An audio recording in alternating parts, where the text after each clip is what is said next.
Good morning, students. So, today we'll be doing the chapter on saying please, which is written by Alfred George Gardiner. So, let's start. The young liftman in a city office who threw a passenger out of his lift the other morning and was fined for the offense was undoubtedly in the wrong. तो story के पहले हम देखते हैं कि एक young लड़का होता है जो सिटी ऑफिस में एक लिफ्टमैन का काम करता है। वो एक दिन एक पैसेंजर को लिफ्ट से बाहर फेंक देता है और फिर वो लिफ्टमैन पे फाइन लगता है क्योंकि उसने एक इंसान को लिफ्ट से निकाल के एक क्राइम किया था। It was a question of please. The complainant entering the lift said top. The liftman demanded top please. And this concession being refused, he not only declined to comply with the instruction, but hurled the passenger out of the lift. This, of course, was carrying a comment on manner too far. ये सब इसलिए होता है क्योंकि वहाँ please word का use नहीं किया था। वो जो पैसेंजर जब लिफ्ट में आता है तो उसने लिफ्टमैन को ऑर्डर किया टॉप फ्लोर में जाने के लिए। तब वो लिफ्टमैन ने कहा कि आप प्लीज बोलिए और वो पैसेंजर ने प्लीज बोलने से इनकार कर दिया। फिर वो लिफ्टमैन ने उस पैसेंजर को ऊपर ले जाने से मना कर दिया और उस लिफ्ट में से उस पैसेंजर को निकाल दिया। लिफ्टमैन का ये जो बिहेवियर है वो सही मानों में पूछा जाए तो गलत है। This courtesy is not a legal offense and it does not excuse assault and battery. If a burglar breaks into my house and I knock him down, the law will accuse me, and if I am physically assaulted, it will permit me to retaliate with reasonable violence. बदतमीज होना कोई कानूनी जुर्म नहीं है और सिर्फ please ना बोलने से तुम किसी की मारपीट करो ये कानून नहीं मानता।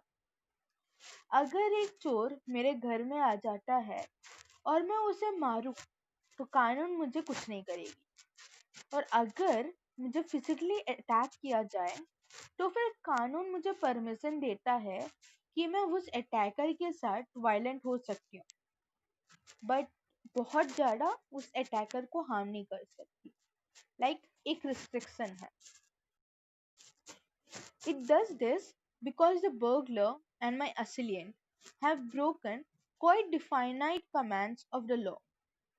But no legal system could attempt to legislate against bad manners or could sanction the use of violence against something which it does not which it does not itself recognize as a legally punishable offense. ये इसलिए permission दिया गया है क्योंकि जो चोर और मुझे जो फिजिकली अटैक कर रहा था उन्होंने कानून की कुछ बातों को कानून के कुछ नियमों को तोड़ा है। लेकिन कोई भी कानूनी सिस्टम बदतमीजी को लेकर कोई नियम नहीं बना सकता और ना ही ये अलाउ कर सकता है कोई भी टाइप की वायलेंस बदतमीजी को हैंडल करने के लिए। जब तक कोई चीज कानून में पनिशेबल ना हो तब तक उस चीज को लेकर कोई एक्शन नहीं लिया जा सकता। अगर चोर आता है या मुझे कोई अटैक करता है तो मैं उनसे लड़ सकती हूँ, उन पे हाथ उठा सकती हूँ, ये चीज मुझे कानून परमिशन देती है। लेकिन अगर कोई मुझे सॉरी या प्लीज ना बोले, अगर बदतमीजी से बात करे तो मैं उस पे हाथ नहीं उठा सकती बिकॉज कानून ये अलाउ नहीं करता है।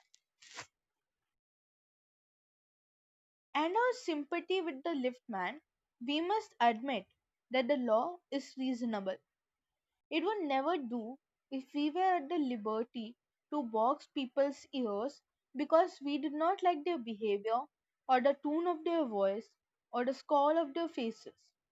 Our fists would never be idle and the gutters of the city would run with blood all day.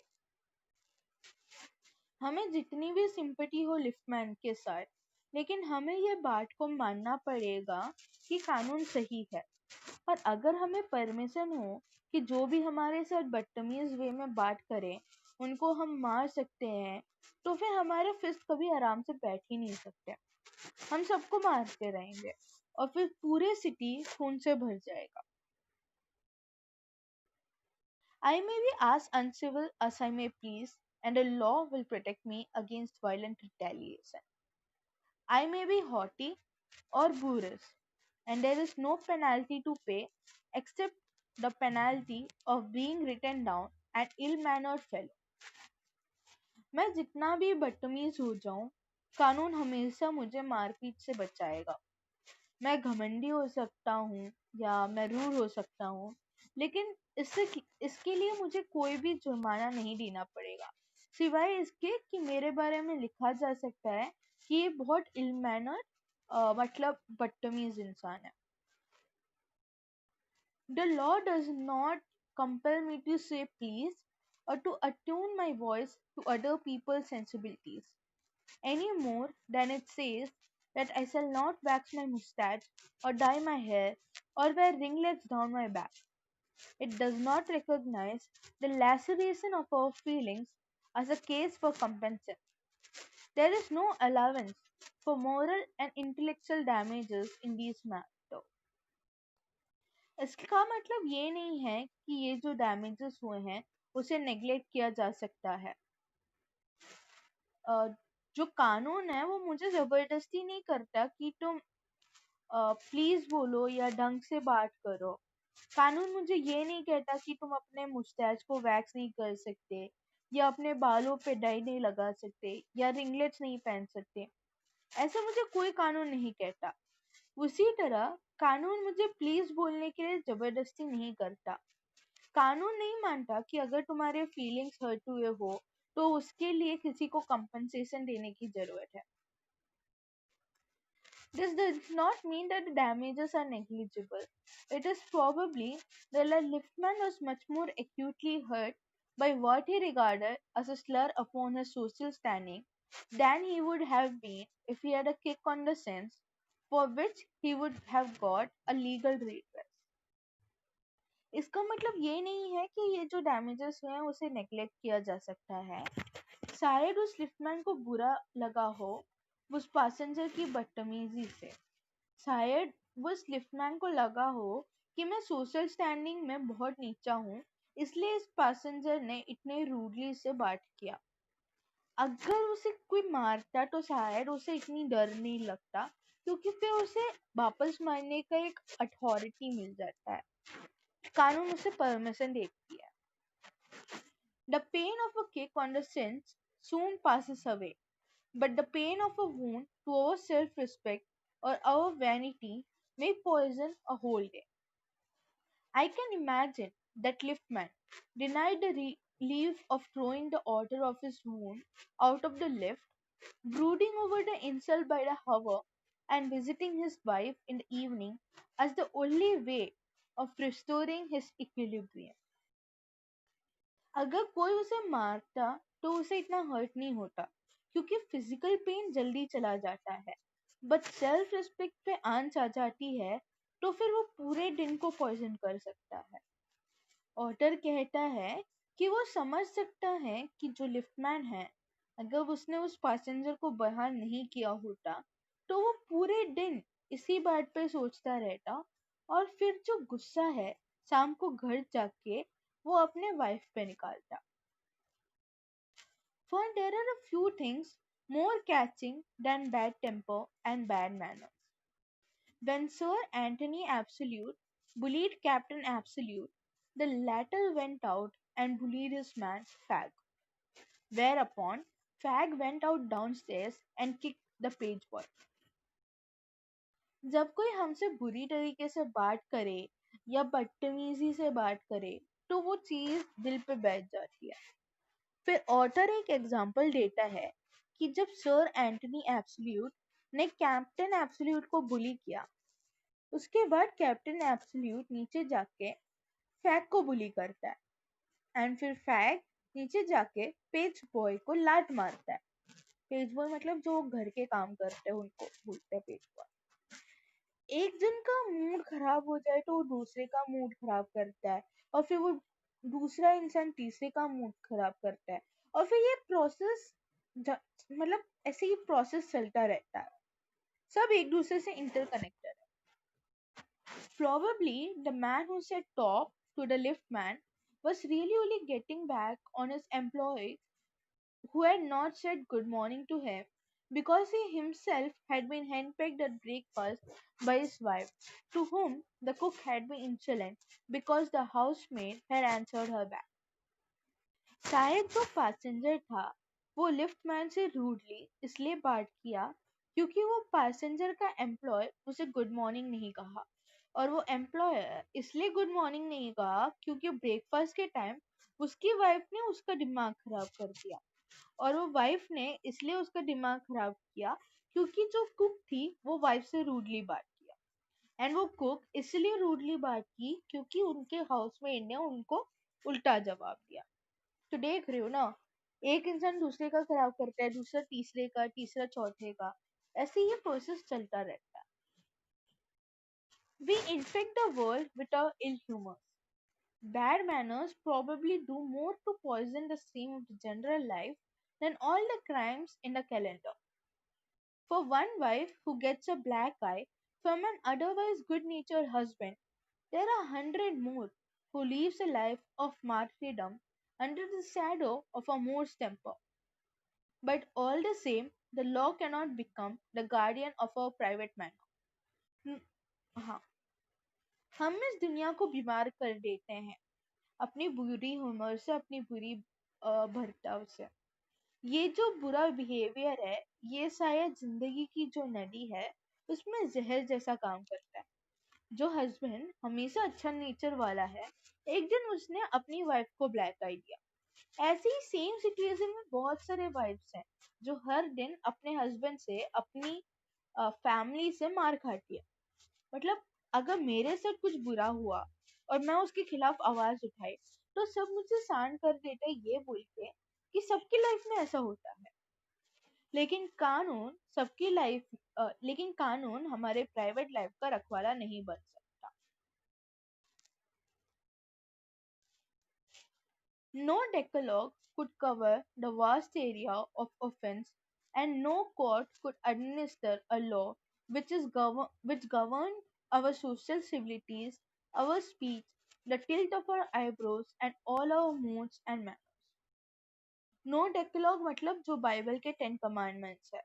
तो नो कमांडमेंट्स मतलब ना ही कोई कमांडमेंट्स, ना ही कोई कानून सारे बुरे चीजों को कवर कर सकती है, और ना कोई कान अदालत मुझे ये बता सकती है कि मैं किस तरह से बिहेव करूं या मैं किस तरह से जीऊं। But though we are born to endorse the verdict against the liftman, most people will have a certain sympathy with him. और वैसे तो उस लिफ्टमैन को हमें पनिशमेंट देना ही पड़ेगा, लेकिन हम में से सबको, मोस्ट ऑफ द पीपल हम में से उस लिफ्टमैन के लिए एक सिंपैथी फील होगा। While it is true that there is no law that compels us to say please, there is a social practice much older and much more sacred than any law which enjoins us to be civil. And the first requirement of civility is that we should acknowledge a service.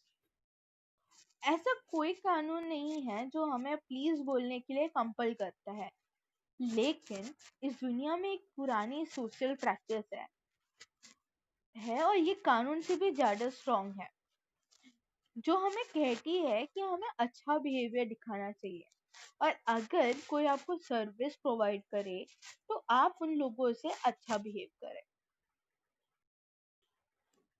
Please and thank you are the small things with which we pay our ways as social beings.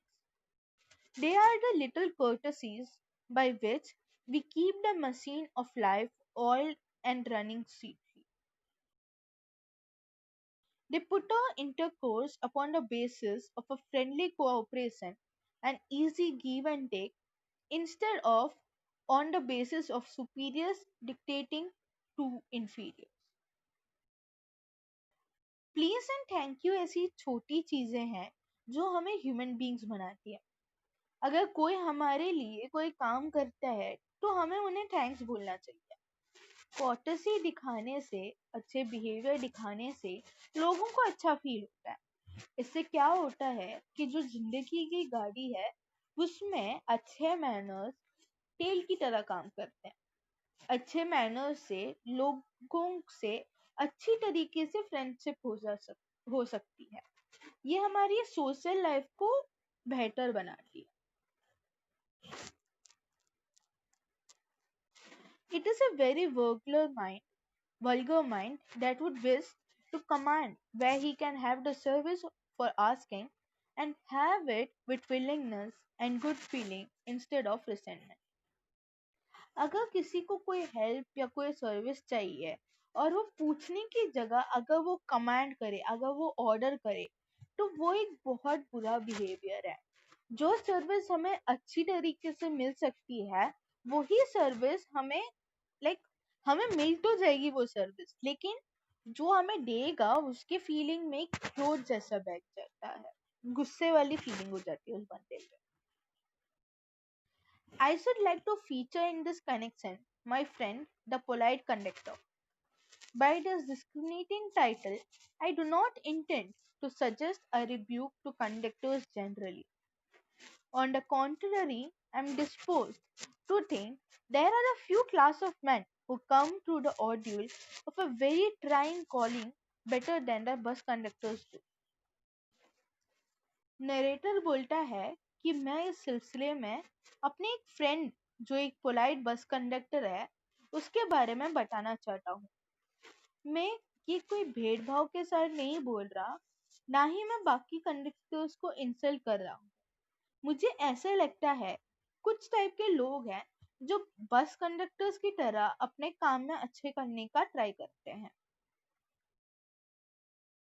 Here and there you will meet an unpleasant spaceman who regards the passenger as his natural enemies, as creatures whose chief purpose on the bus is to cheat him, and who can only be kept reasonably honest by a loud voice and an aggressive manner. यहाँ वहाँ कोई कोई बुरे लोग हैं जो passengers के को दुश्मन मानते हैं, और वो पैसेंजर बस में इसलिए आते हैं ताकि वो कंडक्टर को चीट करने के लिए। एंड अगर उन पैसेंजर से रूडली बात करें तभी ये लोग हॉनेस्ट बनते हैं। ये ऐसा एक कंडक्टर, कोई कोई कंडक्टर सोचता है, ठीक है। But this type is rarer than it used to be. I fancy the public owes much to the Underground Railway Company, which also runs the buses, for insisting on a certain standard of civility in its servants and taking care that standard is observed.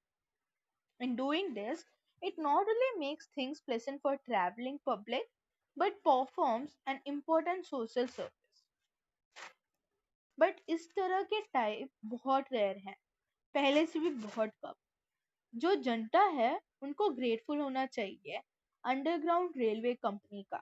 So underground railway company is a British, I think British company, ठीक है, जो buses चलाती है।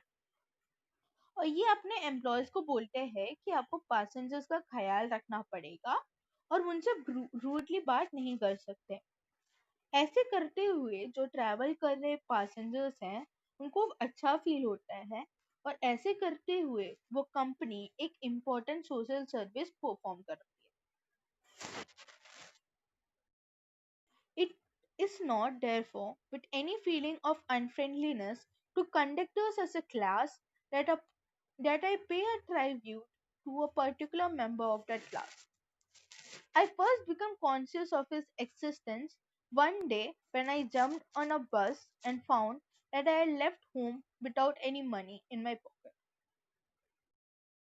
मैं ये नहीं कह रहा कि बाकी कंडक्टर्स अनफ्रेंडली हैं, बट मैं एक मेंबर को ट्राइब्यूट देना चाहता हूँ। एक बार मैं एक बस में ट्रैवल कर रहा था, तब मुझे पता चला कि मैं घर से कोई पैसे लिए बिना निकला था। Everyone has had the experience and knows the feeling, the mixed feeling which the discovery arouses.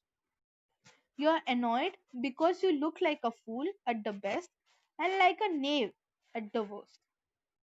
You would not be at all surprised if the conductor eyed you coldly as much as to say, "Yes, I know that stale old trick, now then, off you get." And even if the conductor is a good fellow and lets you down easily, you're faced with the necessity of going back and the inconvenience, perhaps, of missing your train or your engagement. सबको पता है वो experience कितनी खराब होती है. आप annoyed हो जाते हो कि आप सबके सामने फूल दिखते हो और फिर आपकी सबके सामने बेइज्जती हो जाती है. और आपको सरप्राइज नहीं लगेगा जब कंडक्टर आपको गुस्से से देख के बोलेगा कि हाँ, ये पुरानी नाटक मुझे पता है, अब चलो निकलो यहाँ से. और अगर आपका कंडक्टर अच्छा इंसान है और आपको जाने दिया, बट फिर भी आपको वापस जाने की झंझट पैदा हो जाती है और शायद इस चक्कर में आप अपना ट्रेन या कोई मीटिंग मिस कर दोगे. Having searched my pockets in way for stray coppers and having found I was utterly penniless, I told the conductor with as honest a face as I could assume that I couldn't pay the fare and must go back for money. Narrator जो है फिर अपने pockets में ढूंढने लगता है कोई stray पैसे मिलेंगे कि नहीं, बट उसे नहीं मिलता. उसने फिर कंडक्टर के पास गया और अपना फेस एकदम मासूम सा बना लिया और उसे बोलता है कि मेरे पास अभी पैसे नहीं है. मैं यहाँ पे उतर जाता हूँ, मैं घर जाके वापस पैसे लेने पड़े. Oh, you needn't get off. That's all right, said he. All right, said I, but I haven't a copper on me. Oh, I'll book you through, he replied.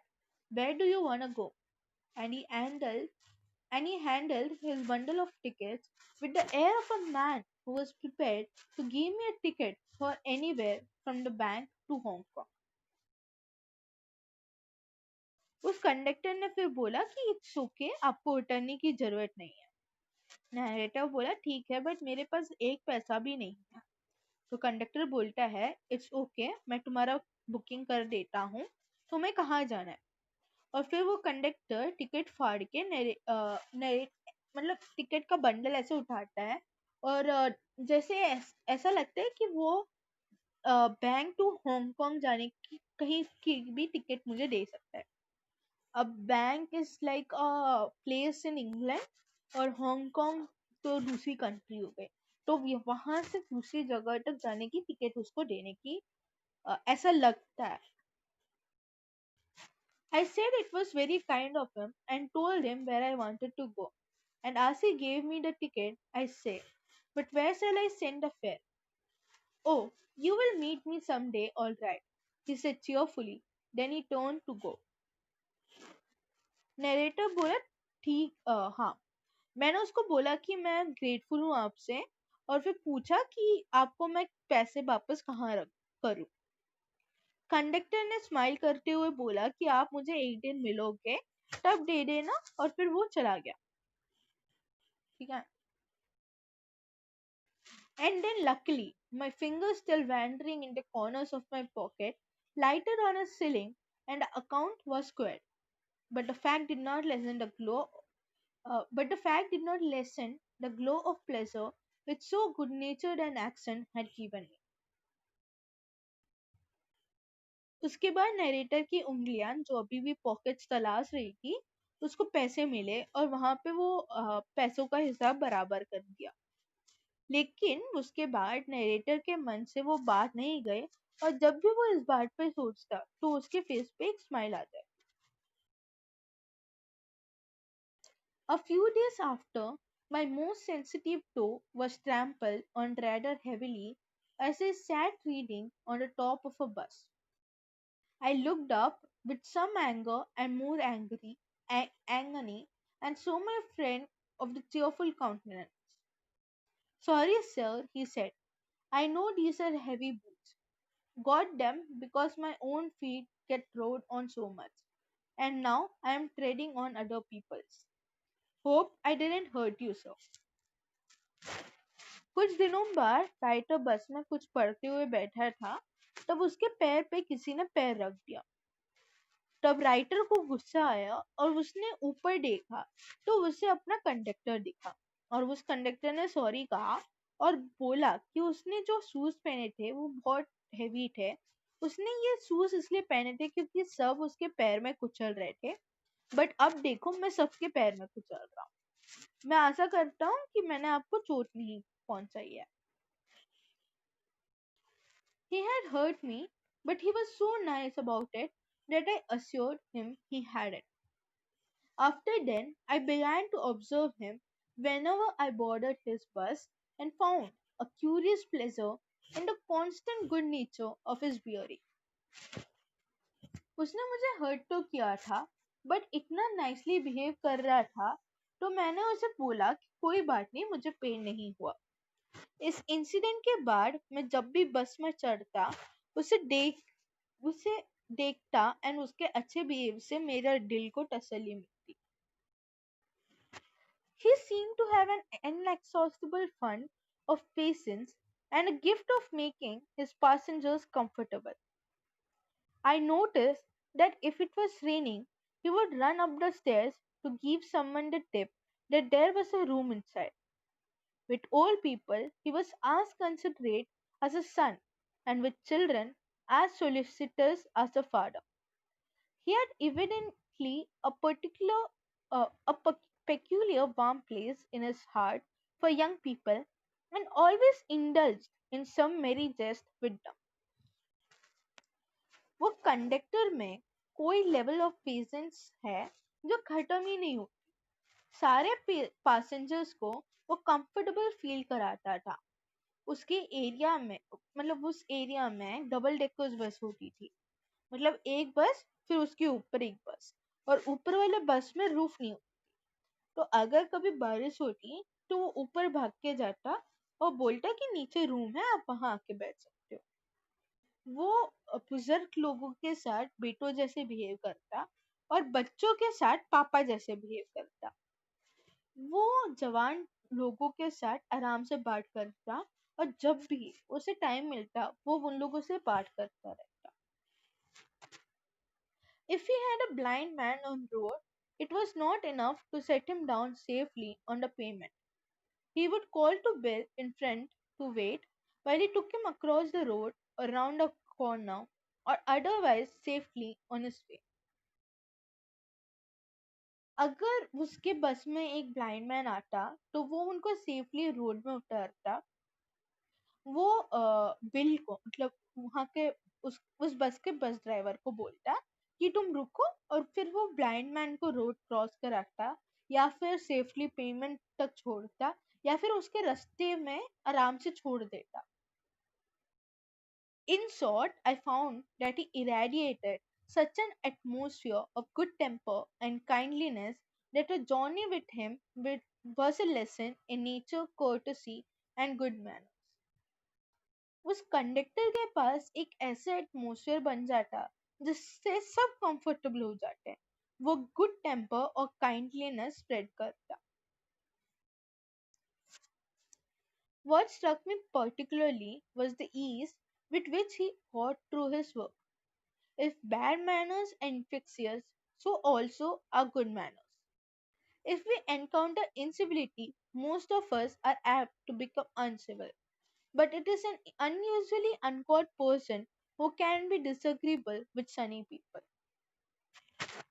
मुझे सबसे ज्यादा जो उसकी बात अच्छी लगी वो थी कि वो हर काम को आसानी से कर लेता। अगर बैड मैनर्स आराम से फैल सकती है तो गुड मैनर्स भी आराम से फैल सकती है। अगर हम बुरे लोगों के साथ रहेंगे तो हम भी बुरे बन जाएंगे, और अगर अच्छे लोगों के साथ रहेंगे तो अच्छे हो जाएंगे। रेयरली कोई बुरा इंसान अच्छे लोगों के साथ बदतमीजी से बिहेव करता है। It is with manners as with weather. Nothing clears up my spirits like a fine day, said Keats, and a cheerful person descends on even the gloomiest of us with something of the benediction of a fine day. जैसे weather है उसी तरीके से manners होते हैं। John Keats एक poet है जो कहता है कि एक अच्छा सुबह उसकी पूरे दिन अच्छा कर देता है और एक चीयरफुल हैप्पी इंसान उदास लोगों पे ऐसे खुश कर देता है जैसे वो एक रे ऑफ सनशाइन है लोगों के लिए. And so it was always fine weather on Polite's conductor's bus, and his own civility, his conciliatory address, and good humour bearing infected his passengers. And lightening their spirits, he lightened his own task. His gaiety was not a wasteful luxury, but a sound investment. और उसी तरह उस conductor के बस में हमेशा खुशी चाहिए होती थी और उसका हैप्पी नेचर उसके पैसेंजर्स पे भी इफेक्ट होता था. पैसेंजर्स के मूड को अच्छा बनाते हुए वो अपने टास्क को भी पूरा कर लेता. उसका खुश अंदाज कोई लग्जरी नहीं थी, एक अच्छा इन्वेस्टमेंट था.